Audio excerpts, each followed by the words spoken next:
Compounding किंवा चक्रवाढ हा शब्द ऐकला की आपल्या डोळ्यासमोर काय येतं? पैसे, गुंतवणूक, व्याजावर व्याज. अगदी. पण विचार करा, जर हाच नियम आपण आपल्या ज्ञानावर, सवयींवर, अगदी आपल्या स्वभावावर लागू केला तर खूप मोठे बदल घडू शकतात. बरोबर. आज आपण गौतम बेदी यांच्या द जॉयज ऑफ कंपाऊंडिंग या पुस्तकाच्या आधारे याच विषयावर बोलणार आहोत. म्हणजे रोजचे छोटे, सातत्यपूर्ण प्रयत्न आयुष्यात किती मोठे परिणाम घडवू शकतात हे समजून घेणार आहोत. हो. आणि हे पुस्तक फक्त गुंतवणुकींबद्दल नाहीये, ते एक समृद्ध आयुष्य कसं जगावं याबद्दल आहे. लेखकाने याची रचना 5 भागांमध्ये केली आहे.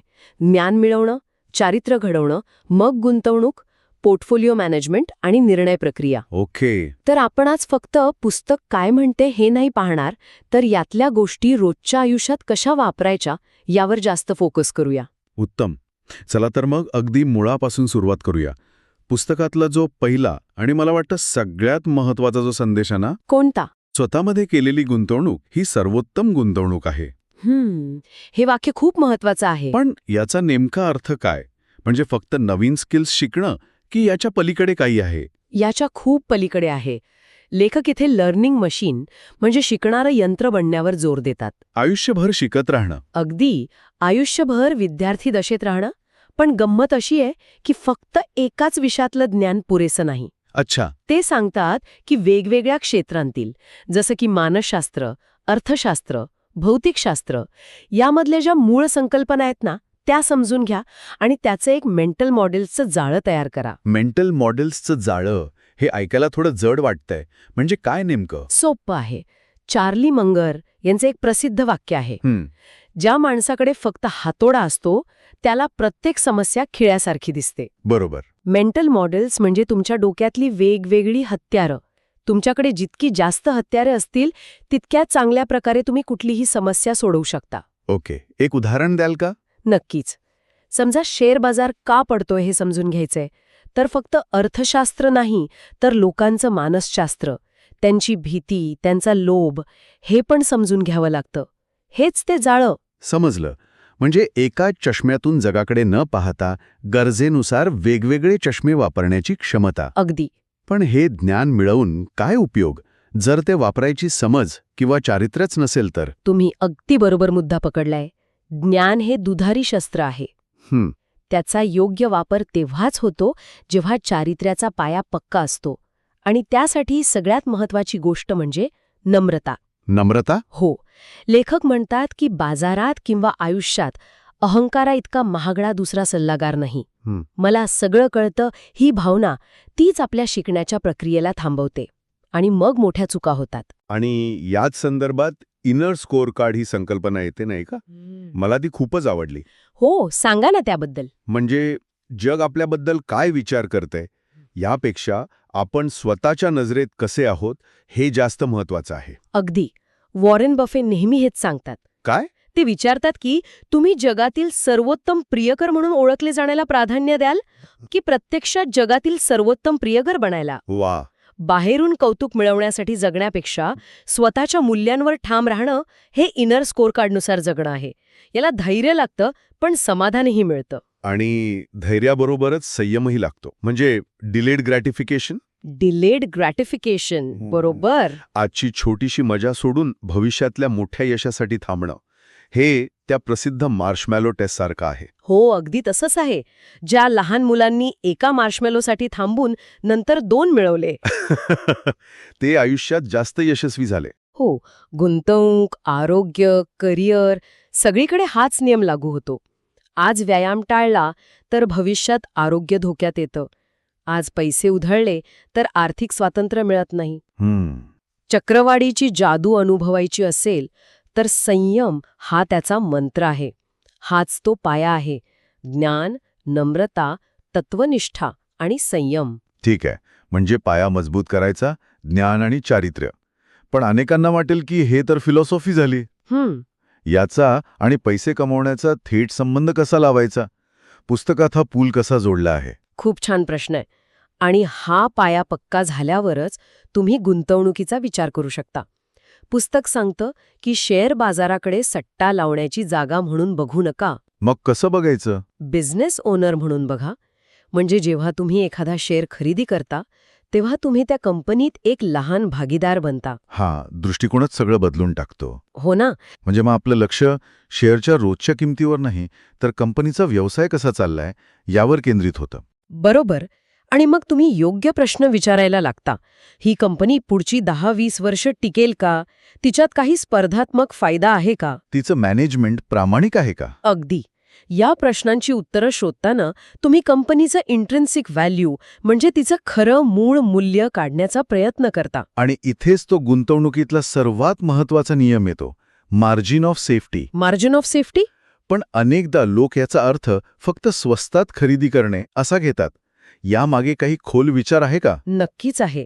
मार्जिन ऑफ सेफ्टी म्हणजे काय? सोप्या भाषेत सांगायचं तर तुम्ही 10 टन वजन पेलू शकेल असा पूल बांधत आहात. जरी तुम्हाला माहीत आहे की त्यावरून फक्त 5 टनांचे ट्रक जाणार आहेत. अच्छा. ही ती अतिरिक्त सुरक्षा आहे जी तुम्हाला रात्री शांत झोपू देते, कारण तुमचा अंदाज थोडा जरी चुकला तरी तुम्ही पूर्णपणे उद्ध्वस्त होणार नाही. गुंतवणुकीत भविष्य 100% अचूक ओळखता येत नाही. म्हणूनच चुकांसाठी जागा ठेवणं ते अनिवार्य आहे. वाह, हे उदाहरण उत्तम आहे.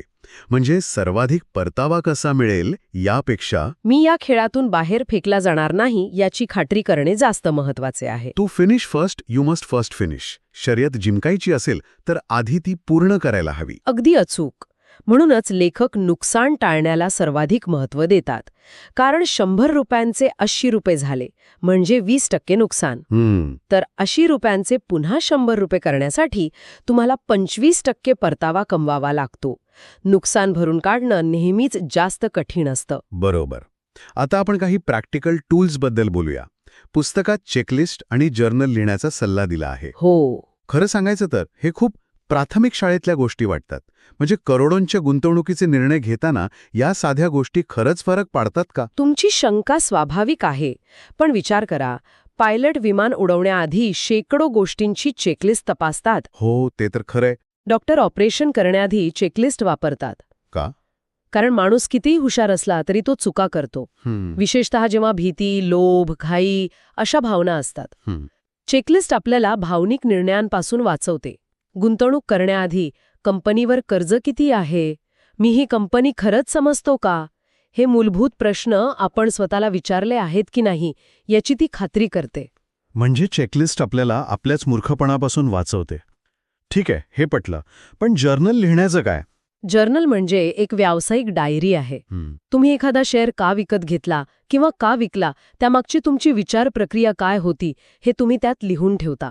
आणि मग काही वर्षांनी जेव्हा तुम्ही ते वाचता तेव्हा तुम्हाला कळतं की तुमचा निर्णय योग्य होता की चुकीचा आणि का. अच्छा. जर निर्णय बरोबर आला तर तो तुमच्या विश्लेषणामुळे होता की नशिबामुळे, आणि जर चुकला तर नेमकी काय चूक झाली होती.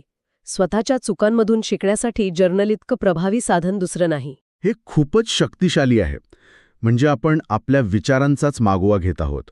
ठीक आहे, आपण पाया पाहिला, गुंतवणुकीची तत्त्व पाहिली, पण या सगळ्याच्या केंद्रस्थानी आहे आपली निर्णय घेण्याची प्रक्रिया. त्याबद्दल पुस्तक काय म्हणतं? पुस्तक एक खूप छान सल्ला देतं. भविष्याचे अंदाज लावण्यावर जास्त वेळ घालवण्यापेक्षा इतिहासाचा अभ्यास करा. इतिहासाचा? हो, कारण तंत्रज्ञान बदलतं, अर्थव्यवस्था बदलते, पण माणसाचा स्वभाव, त्याची भीती, त्याचा लोभ, त्याचा हट्टीपणा हा हजारो वर्षांपासून तसाच आहे. बरोबर. इतिहासातील तेजी-मंदीची चक्र अभ्यासली की आपल्याला कळतं की कठीण काळात लोक कसे वागतात आणि त्यातून आपण शिकू शकतो. आणि याच संदर्भात आपले विचार बदलण्याची तयारी ठेवण्याबद्दलही पुस्तकात भर दिलाय, नाही का? हो, आणि ही एक खूप मोठी चूक आहे जी आपण सगळेच करतो. आपण आपल्या मतांना घट्ट चिकटून बसतो. हो, यावर उपाय म्हणून बेयजियन लर्निंग ही संकल्पना वापरण्याचा सल्ला दिला जातो. बेयजियन लर्निंग? याचा साधा अर्थ आहे, कोणतीही गोष्ट अंतिम सत्य मानू नका. तुमच्याकडे एक मत असू शकतं, पण जशी नवीन माहिती मिळेल त्यानुसार आपलं मत अपडेट करण्याची, बदलण्याची तयारी ठेवा. वा, म्हणजे आपलं मत हे दगडावरची रेघ नाही, तर वाळूवर काढलेलं चित्र आहे, जे नवीन माहितीच्या लाटेनुसार बदलू शकतं. अगदी. एक चांगला गुंतवणूकदार नेहमी म्हणेल, माझ्या सध्याच्या माहितीनुसार माझं हे मत आहे, पण तुम्ही मला नवीन पुरावे दिल्यास मी माझं मत बदलायला तयार आहे. हा मोकळेपणा महत्वाचा आहे. आणि याचबरोबर ऑपॉर्च्युनिटी कॉस्ट म्हणजे संधीचा खर्च ही संकल्पनाही महत्वाची ठरते. खूपच महत्वाची. जेव्हा आपण एका गोष्टीला हो म्हणतो तेव्हा आपण नकळतपणे इतर अनेक गोष्टींना नाही म्हणत असतो. बरोबर. तुम्ही जर एका शेअरमध्ये पैसे गुंतवले तर तेच पैसे तुम्ही दुसऱ्या शेअरमध्ये गुंतवू शकत नाही. तो तुमचा संधीचा खर्च आहे. त्यामुळे कोणताही निर्णय घेताना स्वतःला विचारायला हवं की याऐवजी दुसरा सर्वोत्तम पर्याय कोणता होता जो मी सोडत आहे. यामुळे आपण आपल्या वेळेचा आणि पैशाचा अधिक चांगला वापर करू शकतो. आजच्या चर्चेतून एक गोष्ट अगदी स्पष्ट झालीय. कंपाऊंडिंगचा नियम हा पैशांचा पलीकडे जाऊन आपल्या संपूर्ण आयुष्याला व्यापतो. ज्ञान, सवयी, नाती, चारित्र्य सगळ्यांवर तो लागू होतो. हो, रोज 20 पानं वाचण्याची सवय असो किंवा रोज 15 मिनिटे व्यायाम करण्याची. सुरुवातीला त्याचे परिणाम दिसत नाहीत. अजिबात नाहीत. पण काही वर्षांनी मागे वळून पाहिलं की लक्षात येतं की आयुष्यात किती मोठा सकारात्मक बदल झाला आहे. नक्कीच. पुस्तकाचा सार हाच आहे की आयुष्य ही एक मॅरेथॉन आहे, 100 मीटरची धाव नाही. बरोबर. जे लोक संयमाने, शिस्तीने आणि सातत्याने छोट्या छोट्या योग्य गोष्टी करत राहतात तेच दीर्घकाळात असामान्य यश मिळवतात. चक्रवाळीची जादू अनुभवायला वेळ द्यावा लागतो. आणि मला वाटतं हेच या पुस्तकाचं खरं सौंदर्य आहे. ते फक्त पैसे कसे कमावे हे सांगत नाही. तर एक चांगलं, समाधानी आणि अर्थपूर्ण आयुष्य कसं जगावं यासाठीचं एक मार्गदर्शक आहे. अगदी. आणि जाता जाता एक विचार सोडून जाते. ह्या पुस्तकातून आणि आपल्या चर्चेतून मार्ग तर कळला आहे, पण सर्वात मोठं आव्हान हे नाही की काय करायचे. खरं आव्हान आहे ते सातत्याने करण्याची शिस्त स्वतःला लावणे. बरोबर. त्यामुळे ऐकणाऱ्या प्रत्येकासाठी विचार करण्यासारखा प्रश्न हा आहे की अशी कोणती एक छोटी सवय आहे जी आजपासून सुरू केल्यास पुढच्या 10 वर्षात त्यांच्या आयुष्यात सर्वात मोठा सकारात्मक बदल घडवू शकेल. व्हिडिओ आवडला असेल तर लाईक करा आणि अशाच युजफुल व्हिडिओसाठी चॅनलला सबस्क्राईब करायला विसरू नका.